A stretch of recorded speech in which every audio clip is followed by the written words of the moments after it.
நான் என்றால் என்ன? இது ஆன்மீகத்தில்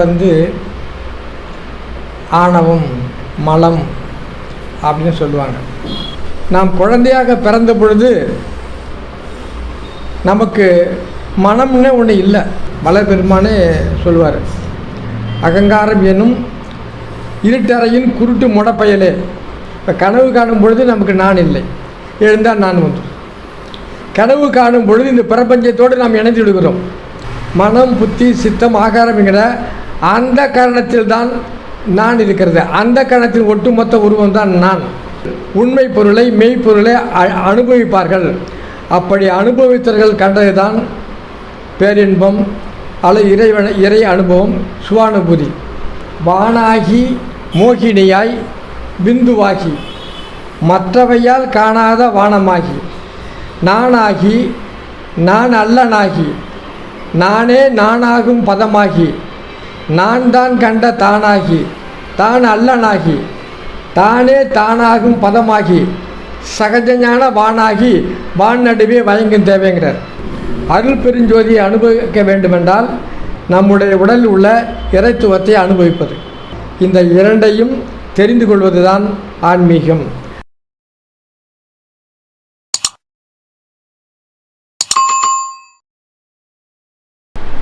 அருள் பெரும் சோதி, அருள் பெரும் சோதி, தனிப்பெரும் கருணை, அருள் பெரும் சோதி. முருகன்குடி இந்த வள்ளலார் பணியகத்தின் தலைவர் ஐயா, பொறியாளர் அவர்களே மற்றும் இதை நடத்துகின்ற முருகன்குடி முருகன் ஐயா அவர்களே, இந்த ஊர் பொதுமக்களே, பெரியவர்களே, சன்மார்க்க சீடர்களே, உங்கள் அனைவருக்கும் எனது பணிவான வணக்கத்தை கூறி வள்ளல் பெருமானாரினுடைய பாதங்களை வணங்கி உங்கள் அனைவருக்கும் ஒரு சில ஆன்மீக செய்திகளை பகிர்ந்து கொள்ள விளைகிறேன். அன்பார்ந்த பெரியோர்களே, நான் என்றால் என்ன என்பதை பற்றி இப்பொழுது ஒரு சிறிய அளவிலே நாம் பார்ப்போம். நான் என்றால் என்ன அப்படின்னு சொன்னால், நம்ம எல்லோரும் நம்மை நான் சொல்லிக்கிறேன் இல்லைங்களா? இது ஆன்மீகத்தில் ஆணவம், மலம் அப்படின்னு சொல்லுவாங்க. நான் என்பது அகங்காரம், நான் என்பது ஆணவம், நான் என்பது மலம் அப்படின்னு சொல்லுவாங்க. அது ஏன் அப்படி சொல்கிறாங்க அப்படின்னா, இந்த உடலை இயக்குவது நாம் இல்லை, நான் இல்லை என்பதை அறிந்து கொள்ளாதவர்கள் யாரோ அவர்களெல்லாம் நான் செய்கிறேன், நான் அப்படிங்கிற வார்த்தையை பயன்படுத்துகிறாங்க. ஆன்மீகத்தில் அறிந்து இந்த மலம் மற்ற எல்லோ செய்திகளையும் ஓரளவு தெரிந்தவர்கள், இறைவனை இயக்குகிறார், நான் செயல்படுகிறேன், இதில் எனக்கு ஒன்றும் பொறுப்பில்லை, இது எல்லாம் இறை செயல், திருவுள சம்மதம் அப்படின்லாம் சொல்லுவாங்க. அப்போது நான் அப்படிங்கிறது என்ன அப்படின்னா, ஐயா நம்ம உடலை மூணாக சொல்லுவாங்க. ஸ்தூல உடல், சூக்கும உடல், காரண உடல் சொல்லுவாங்க. இப்போ நான் அப்படின்னு சொல்கிறது நம்முடைய மனசுக்குள்ளே தான் இந்த நான் அப்படிங்கிற ஒரு கருத்துருவம் இருக்குது. இந்த நம்முடைய மனசு இருக்கு இல்லையா, இந்த மனசுக்குள்ளே எழுகிற எண்ணம் தான் நான். அப்போது இந்த மனசுக்குள்ளே எழுகிற இந்த எண்ணத்தை நாம் என்று எண்ணுகிற பொழுது அது எப்படி உருவாச்சு என்பதை தெரிந்து கொள்ள வேண்டும். பெரியவர்களே, மனசுக்குள்ளே தான் இந்த நான் இருக்குது அப்படின்னு சொன்னால், நாம் குழந்தையாக பிறந்த பொழுது நமக்கு மனம்னே ஒன்று இல்லை. அதாவது ரொம்ப சுருங்கிய நிலையில் மனம் இருக்குது. இந்த மனம் என்பது நான் பிறந்து நான் பேச, அனுபவிக்க, வாழ்கின்ற காலங்களில் உருவாகிறது. அப்போ நாம் இந்த உலகில் பஞ்சபூதங்களால் மெய்வாய் கண் மூக்கு செவில உணர்ச்சி எல்லாம் சேர்த்து நமக்கு அறிவாக பரிணமிக்கிறது. இந்த நான்கிற மனம், அதில் எழுகின்ற புத்தி, அதில் எழுகின்ற அகங்காரம், இந்த அனைத்தையும் சேர்த்து அதுக்கு வைக்கிற பெயர் தான் நான் அப்படிங்கிறது. உதாரணமாக நான் பல முறை சொல்லியிருக்கிற செய்தி தான் இது. நான் அப்படிங்கிறது, அதாவது மனம் என்பது ஒரு எழுதாத ஒரு வெள்ளைத்தாள் போல. பிறந்த குழந்தையுடைய மனம் என்பது மிக சுருங்கிய அளவில் இருக்கும். அதில் ஒவ்வொன்றாக கருத்துக்கள் பதிவாகிறது. அப்படி பதிவாக ஐம்புலன் வாயில பதிவாக அப்படி மனம் விரிகிறது. அங்கே அது சிந்தித்து எது சரி எது தவறு என்று எண்ணுகிற போது புத்தியாக அகங்காரமாக புத்தியாகிறது. இப்போ மனசில் புத்தி உருவாகிறது. அந்த புத்தி ஒரு கட்டத்தில் வந்த உடனே இதை நான் செய்கிறேன் அப்படின்னு எண்ணத்துக்கு வருது. இப்போ ஒரு பேசக்கூடிய ஒரு குழந்தை, 3 வயசு 4 வயசு உள்ள குழந்தைய கூப்பிட்டு நீ என்னவா இருக்குன்னு கேட்டால் சொல்ல தெரியாது. ஏன்னா அந்த குழந்தைக்கு ஆணவ மலம் இல்லை. ஆனால் எங்கள் அப்பா எங்கள் அம்மான்னு சொல்லுமே தவிர நீ என்ன செய்கிற, நீ என்ன செய்துட்டு இருக்க, உன்னுடைய வேலை என்னன்னு ஒன்று சொல்ல தெரியாது. அப்போ அதுக்கு மனசு இருக்குது, புத்தி இருக்குது, எல்லாம் இருக்குது. ஆனால் நான்கிற அந்த அகங்காரம் அதுக்கு இல்லை. அப்படி இல்லை பொழுது நான்னா யார், நீ என்ன செய்ய சொல்ல தெரியாது. அப்போ அகங்காரம் அதுக்கு வருவித்து கொள்ளவில்லை. இப்போ மனசு இருக்குது, புத்தி இருக்குது.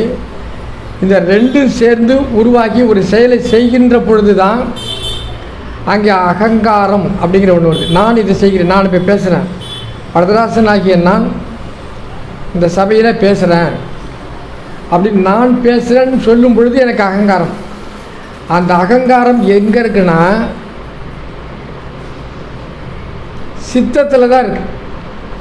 சித்தம் என்பது நம் ஒரு குளம் அப்படின்னா, நான் என்பது என்னன்னு சொன்னால், சித்தம் என்பது ஒரு குளம்னா அந்த அகங்காரங்கள் அதில் எழுற ஒரு அலை அப்படி வச்சுக்கலானே. அல்லது சித்தம் என்பது ஒரு செடின்னா, நான்கிறது அதில் பூத்த ஒரு பூ அல்லது ஒரு முள் அப்படி வச்சுக்கலாம். அப்போ நான் என்பதுங்கன்னா மனம் புத்தி சித்தங்கிறதுக்குள்ளே எழுகிற உணர்ச்சி தான் நான்கிறது. இப்போ நான்கிறது எங்கே இருக்குதுன்னு சொன்னால் நம்ம மனசுக்குள்ளே தான் இருக்குது. நம்ம மனசுக்குள்ளே நான் இருக்கும் பொழுது நான் என்பது பிறந்ததுலேருந்து இல்லை, பிறவிலிருந்து இல்லை, இது உருவானது. அப்போ உருவானது என்னென்னா அழியக்கூடியது. அப்போ நான் சொல்கிற நம்ம உடலில் இருக்கிற நான் என்பது எப்படி இருந்தாலும் அது அழியக்கூடியது. நானே அழித்து விடலாம். மனதை அழிப்பவர்களுக்கு நான் இல்லை. மனம் என்பது அழிந்து போகக்கூடிய ஒன்று சொல்லுவாங்க. இப்போ மனதை அழித்திட முடியும் அல்லது மனதை வெல்ல முடியும். மனதை அழிப்பவர்களுக்கு, மனதை வெல்பவர்களுக்கு நான் இல்லை. அப்போ இந்த நான் என்கிற ஒன்றை கடந்தவர்களுக்குத்தான் நான் இல்லை என்பது தெரியும். இப்போ சாதாரணமாக ஒருத்தர் வந்து எனக்கு அகங்காரம் இல்லைங்க அப்படின்னு சொல்லிக்கலாம். ஆனால் அவங்களுக்கு அகங்காரம் உண்டு. வளபெருமானே சொல்லுவார், அகங்காரம் என்னும் இருட்டறையின் குருட்டு முடப்பயலே, இத்தனை நாள் பிடித்தது நான் உன்னை பார்க்குறதுக்குன்னு சொல்லுவார். அகங்காரங்கிறது எல்லாருக்கும் அடிக்கடி வந்துடாது. ஆனால் நான்கிறது அகங்காரம். அந்த அகங்காரம் எல்லோரும் இல்லைன்னு சொல்லுவாங்க, எனக்கு இல்லைன்னு சொல்லுவாங்க. ஆனால் அது இருக்குது, யாருக்கும் தெரியாமல் இருக்குது, அடங்கியிருக்கு. அது எழுந்துச்சுன்னா அப்போ தெரியும். அப்போ நான் என்கிற அகங்காரம் எல்லோருக்கும் வருவதில்லை, எல்லா நாளும் வர்றதில்லைங்கிறதுனால அது இல்லைன்னு நம்ம நினச்சிக்கிட்டு இருக்கோம். இருக்குது. அது எங்கே இருக்குன்னா மனசில் இருக்குது. அப்போ மனதை அழிப்பாதவர்களுக்கு, மனதை வெல்லாதவர்களுக்கு நான் என்பது ஒழிந்து விடாது. அப்போ யாரெல்லாம் மனதை அழித்தார்களோ வென்றார்களோ அவர்களை தான் ஞானிகள் அல்லது புலனை வென்றவர்கள் என்று கூற முடியுமே தவிர மனதை வெல்லாதவர்களுக்கு நான் அழியாது. அப்போ நான் இல்லை, எனக்கு மலம் இல்லை, எனக்கு ஆணவம் இல்லை என்று நாம் சொல்லிக்கொள்ளலாமே தவிர இந்த ஆணவம் கண்மம் மாயை என்பதை வென்றவர்களுக்குத்தான், அழித்தவர்களுக்குத்தான் நான் இல்லை. அப்போ நான் என்பது என்னவென்றால் மனதில் இருக்கிறது. இந்த மனதில் இருக்கின்ற நான் உண்மை அல்ல. அப்போ உண்மையான நான்னா என்ன அப்படின்னா, ஸ்தூல உடல் ஆகிய இந்த பஞ்சபூதாலான இந்த உடலையும் இந்த உடலை இயக்கக்கூடிய காரண சரீரம் என்கிற உயிர் அல்லது ஆன்மா, அதை இரண்டையும் இணைக்கக்கூடிய இந்த மனம் என்கிற ஒன்றை யார் அழித்தார்களோ அப்படி அழித்தவர்களுக்குத்தான் மனம் கடந்த நிலை உருவாகும். அப்படி மனம் கடந்த நிலை அனுபவர்களுக்கு சுவானுபூதியில் ஆன்மீக ஞானத்தில் இறை அனுபவம் பெற்றிருப்பார்கள். அந்த இறை அனுபவம் பெற்றவர்கள்தான் நம்மால் இது எதுவும் நடக்கவில்லை, நம்மை ஒருவர் நடத்துகிறார் என்கிற எண்ணம் தெரியும். அப்படி வருகின்ற பொழுது அவர்களுக்கு ஆணவ மனம் இல்லை. அப்படி ஆணவ மனத்தை அழித்து கொள்ளாதவர்கள் எனக்கு நான் இல்லை என்று சொல்லிக்கொள்வது ஒரு கனவு போல தான். இப்போ கனவு காணும் பொழுது நமக்கு நான் இல்லை, எழுந்தால் நான் வந்து கனவு காணும் பொழுது இந்த பிரபஞ்சத்தோடு நாம் இணைந்து விடுகிறோம். கனவு காணும் பொழுது நான் இல்லைங்க. ஏன் இல்லை? அங்கே மனசு இல்லை, மனசு சுருங்கி போயிடுது. கனவு காணும் தூங்கும் பொழுது மனம் சுருங்கி போகிற நிலையில் இந்த பிரபஞ்சத்தில் ஒன்றாக நாம் போயிடுறோம். அப்போ மனம் இல்லாத நிலையில் நாம் பிரபஞ்சத்தில் ஒன்றாக மாறிவிடுகிறோம். நம்ம தனியாக இணைச்சிக்கிறதில்ல. விழித்த உடனே நமக்கு நான் உருவாக்குறது. நான் உருவாக்கும் பொழுது இந்த பிரபஞ்சத்தில் வேறு, நான் வேறு நின்றோம். அப்போ நான் இருக்கும் பொழுது, நான் இருக்கும் வரை இந்த உடலை இயக்குவது நாம் இல்லை என்பது தெரியாது. ஆக காரண திரேகம் என்கிற மனதையும் ஸ்தூல திரேகத்தையும் இணைக்கக்கூடிய கருத்துருவமாகிய மனம், புத்தி, சித்தம், ஆகாரம் என்கிற அந்த காரணத்தில் தான் நான் இருக்கிறது. அந்த காரணத்தின் ஒட்டுமொத்த உருவம் தான் நான்.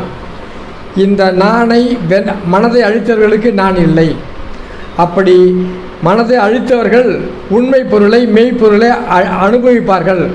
அப்படி அனுபவித்தவர்கள் கண்டதுதான் பேரின்பம் அல்லது இறை அனுபவம், சுவானுபூதி. இதைத்தான் வள்ளல் பெருமான் எப்படி கூறுகிறார் என்று சொன்னால், இறை அனுபவம் எப்படி வரும் என்னன்னு சொல்லும் பொழுது, வானாகி மோகினியாய் பிந்துவாகி மற்றவையால் காணாத வானமாகி நானாகி நான் அல்லனாகி நானே நானாகும் பதமாகி நான் தான் கண்ட தானாகி தான் அல்லனாகி தானே தானாகும் பதமாகி சகஜஞான வானாகி வான் நடுவே வயங்கும் தேவைங்கிறார். இப்போ வள்ளல் பெருமான் இதில் இந்த அழிந்து போகக்கூடிய இந்த நானையும் அழியாத நம்முடைய ஆன்மாவில் உள்ள காரண சரீரமாகிய நானையும் இணைத்து 4 வரியில் சொல்லியிருக்கார் பெரியவர்களே. இப்போ நான் தான் கண்ட தானாகி அப்படின்னா, நான் என்பதை யார் அழித்தார்களோ அவர்கள் தான் என்கிற இறைவனை பார்க்கிறார்கள். ஆனால் நான் தான் கண்ட தானாகி அப்படின்னா இறைவனை பார்க்குறாங்க. தான் அல்லனாகி அப்படின்னா தன்னை அழித்த நிலை, தன்னை வென்ற நிலை. தான் அல்லனாகி தானே தானாகும் பதமாகி. அப்போது இந்த மனதை அழிந்த பிறப்பாடு இவனே பிரம்மமா அந்த இறைத்துவத்தை பெற்று நிற்கிற நிலையில் இறைத்துவம் பெற்று தானே தானாகும். அப்போ ஆன்ம அனுபவம் பெறுகிறான். தானே தானாகும் பதமாகி சகஜஞான வானாகி வான் நடுவில் வயங்கும் தேவைன்னு சொன்னார். இதை தான் தனு கரணாதிகள் தாம் கடந்து அறியும் போர் அனுபவம் என்பது அருட்பெருஞ்சோதினார். அருள் பெருஞ்சோதியை அனுபவிக்க வேண்டுமென்றால் தனு என்ற உடல், கரணாதி என்றால் மனம், புத்தி, சித்தம், அகங்காரம் சொல்லுவாங்க. இந்த உடலையும் மனதையும் வென்று யார் சென்றார்களோ அவர்கள்தான் அருள் தனு கரணாதிகள் தாம் கடந்து அறியும் ஓர் அனுபவம் சொன்னார். சரிங்களா? அப்போ மனம் என்பது ஒரு சூட்சுமம், அதாவது சூக்கும உடல். அந்த சூட்சும உடலாகிய அதை தாண்டுவர்களுக்கு வென்றவர்களுக்கு நான் என்கின்ற அனுபவத்தை பெறுவார்கள். அப்போ நான் என்கிற அனுபவம் என்பதால் நம்முடைய உடலில் உள்ள இறைத்துவத்தை அனுபவிப்பது. இப்போ நம்முடைய உடலில் உள்ள இறைத்துவத்தை மனதை வென்றவர்களால் தான் அதை அனுபவித்திருக்க முடியும், மனதை கடந்தவர்களால் தான் அதை அனுபவித்திருக்க முடியும். அப்படி அனுபவித்து பெற்ற நம் முன்னோர்கள் தான் ஆன்மீகத்தை கூறியிருக்கார்கள். ஆகவே பெரியவர்களே, நமக்கு நான் என்று இரண்டு உண்டு என்பதை நாம் தெரிந்து கொள்ள வேண்டும்.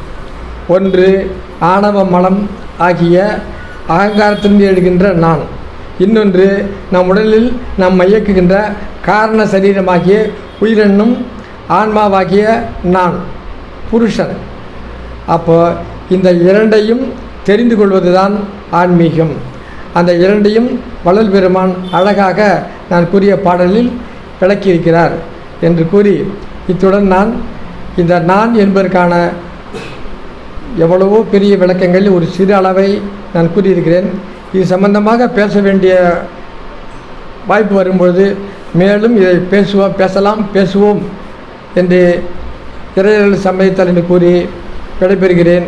நன்றி, வணக்கம்.